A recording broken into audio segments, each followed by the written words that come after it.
नमस्कार। बात है महाभारत युद्ध के ठीक पहले की। कुरुक्षेत्र का मैदान सज चुका था, सेनाएं तैयार थीं और उसी बीच एक दिव्य योद्धा युद्धभूमि की ओर बढ़ रहा था। नाम था बर्बरीक, घटोत्कच का पुत्र और महाबली भीम का पौत्र। अब जरा एक पल के लिए सोचिए, एक अकेला योद्धा जो चाहता तो महाभारत का वो विनाशकारी युद्ध 18 दिन नहीं बल्कि कुछ ही पलों में खत्म कर सकता था। कौन था ये योद्धा और आखिर ऐसी क्या शक्ति थी उसके पास जिसने स्वयं श्री कृष्ण को भी सोचने पर मजबूर कर दिया।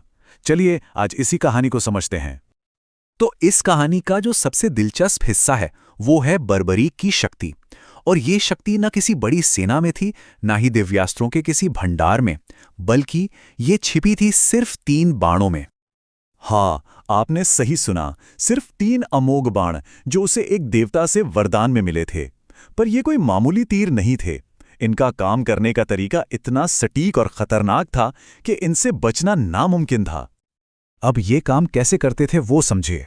पहला बाण, वो एक तरह से स्कैनर था। वो पूरी युद्ध भूमि को स्कैन करके अपने सारे टारगेट्स चुन लेता था। फिर दूसरा बाण उन सभी चुने हुए लक्ष्यों पर एक निशान, एक मार्क लगा देता था। और फिर आता था तीसरा, मतलब फाइनल बाण, जो एक ही झटके में उन सारे मार्क्ड टारगेट्स को खत्म कर देता था। मतलब बचने का कोई चांस ही नहीं था। लेकिन कहते हैं ना